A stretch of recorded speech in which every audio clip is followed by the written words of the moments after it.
la luz de un extremo al otro. La respuesta se encontraba en el truco de salón de la era victoriana, la reflexión interna total. Ya que si un rayo de luz puede guiarse por un chorro de agua, el mismo truco debería funcionar con un medio transparente más práctico, el vidrio.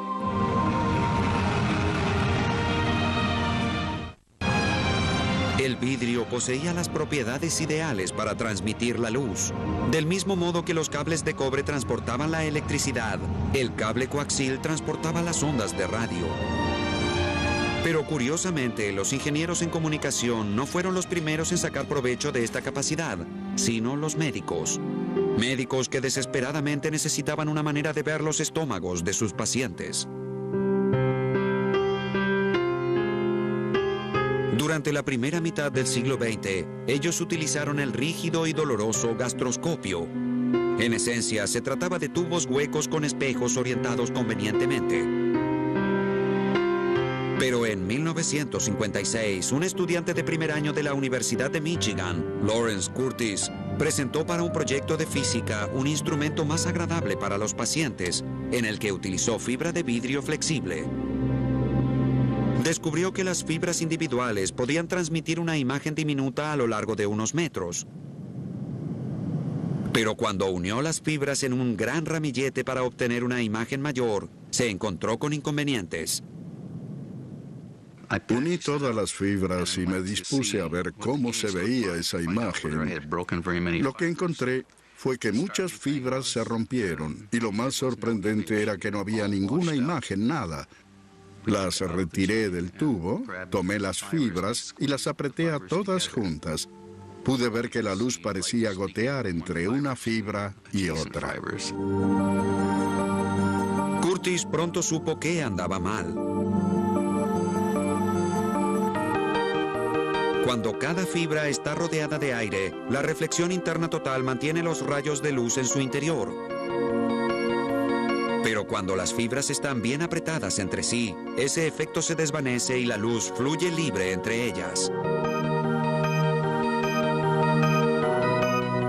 Curtis también descubrió que las roturas y el aceite de la piel tenían un efecto similar. El problema parecía insuperable, pero entonces tuvo una gran idea. En lugar de aire, ¿por qué no envolver el núcleo de vidrio con una capa de vidrio más puro? Esta capa tendría la misma función del aire y permitiría que la reflexión interna total entre múltiples fibras fuera posible. La reflexión interna total no depende del aire en sí mismo, depende de que la luz tome velocidad al ingresar a un nuevo medio. El aire es solo un ejemplo. Pero si uno cubriera la fibra con una capa de vidrio, algo a través de lo cual la luz viaje rápidamente, más rápido que en el núcleo, aún así puede obtenerse la reflexión interna total. La reflexión es perfecta y pueden obtenerse miles de millones de reflexiones sin ningún tipo de pérdida de imagen. Entonces Curtis pensó que si cada fibra estaba cubierta de vidrio más puro, podían juntarse para hacer un gastroscopio sin que perdieran luz.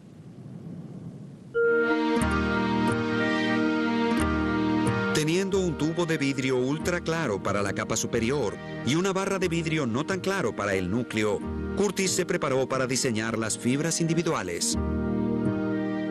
Recuerdo que fui a un comercio de productos químicos a comprar una pieza estándar de tubo de laboratorio.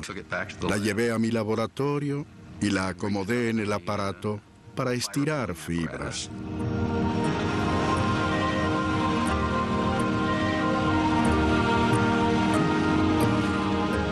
Caminé hacia afuera de la habitación y hasta el final del corredor. Caminé unos 12 o 15 metros y desde el extremo de la fibra aún podía ver el brillo del otro lado. Era la primera vez que lo veía desde esa distancia. Luego de alargar varias fibras, Curtis creó el gastroscopio. En pocas semanas ya fue probado con pacientes del hospital local. Era extraordinario. Esa fue una de las pocas veces en mi vida que supe que logré algo que realmente iba a ser significativo. En una década, el endoscopio de fibra óptica se volvió algo rutinario en la medicina. Muy bien, ¿todos listos? Para pacientes como Sam Bederico, a quien deben quitarle unos stents de su páncreas, ya no hay necesidad de una operación masiva o de anestesia general. Bien. Hemos llegado, señor. Totalmente despierto, Sam será operado por el Dr. Carl Latch, quien utilizará un haz de fibra óptica para visualizar su tracto digestivo. Todo el campo de la gastroenterología cambió a fines de los años 60, principios de los 70, cuando llegó la endoscopía y nos permitió por primera vez hacer procedimientos sin cirugía. Pondré un aro de plástico entre sus dientes. Permanecerá allí durante la intervención. Las fibras son diminutas y podría haber miles de ellas en un haz que solo tiene unos pocos milímetros de diámetro. El ramillete de fibra óptica es flexible. Comencemos. La parte más incómoda de este procedimiento es la del principio. La flexibilidad del endoscopio nos permite llegar a lugares del tracto gastrointestinal a los que antes del endoscopio no podía llegarse. Estamos pasando por el esófago y aquí está el estómago. La mayoría de los pacientes a los que diagnosticamos y tratamos son ambulatorios. Llegan a nuestra unidad, se realizan el estudio y regresan a sus casas.